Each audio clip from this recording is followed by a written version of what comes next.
I'm going to talk to you about weaver's knots, about what they look like and why they're there and what you can do about them. So here in this Water Witch Cirrus murmuration, there is this little tiny knot in the teal weft, just there. Now that originates from back when this weft was still on a cone like this. All the yarn on this cone is one completely continuous length, and that's so that when it's on the loom, this thread can be under tension and woven back and forth. And because this is a natural fibre, there's going to be points at which one thread finishes, another starts, and the two are just knotted together to keep that tension. Once the cloth is woven, it has a completely different structure, and it's not like jersey, like knitted fabric, where if there's a hole it can unravel.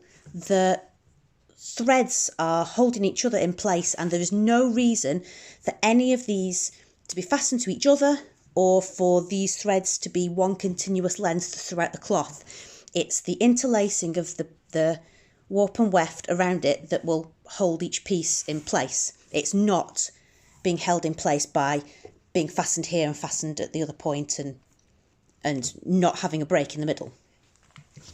So this knot is only a remnant of the production process. It's not actually serving any purpose right now. It's not doing anything. It's not keeping this thread in place or this thread in place, and so it doesn't need to be here. There's no reason for it not to be here. We can just leave it. I mean, it's pretty hard to see on a regular basis. It's certainly not causing any problems. But if you don't like the look of it, then there is absolutely no reason why you can't simply snip this little knot out. And it doesn't need to have anything else done to it after that, really, because this end will just sit here perfectly happily. This end will sit here perfectly happily. There's not going to be a hole in the middle. There's no way that anything can unravel. The two little raw ends where you've snipped them will just sit in the cloth. They'll just tuck themselves in and they'll stay there. They can't move unless you sat and found it and pulled the thread out, which you could do with any of these threads, whether or not they've been cut. There is no structural insecurity to having that knot cut out at all.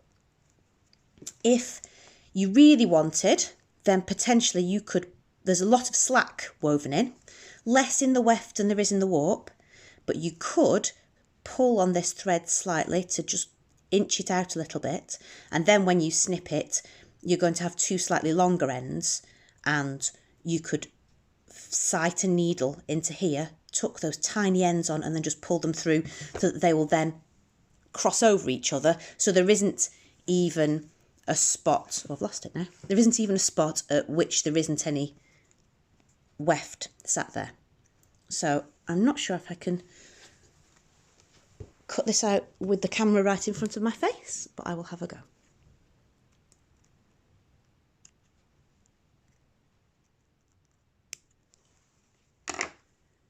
There we are. Keep my finger on it so I don't lose it. So I've cut that knot out now. It's in place, and I now can't actually find where that knot came from. I can't spot where it's come from. There's no visible place to show where it was. So it's as simple as that. If you find a weaver's knot in your cloth, it is a remnant of the weaving process, but it is redundant now. It is not doing anything useful, and you can leave it as it is. It's just a nice part of the story. You know that at some point on that cone somebody stood and tied those little pieces together, and it's part of the history. Or you can go, ooh, don't like the feel of that, lift it slightly, snip snip, and remove it, and there's absolutely no issue with that. It's completely up to you. There we go.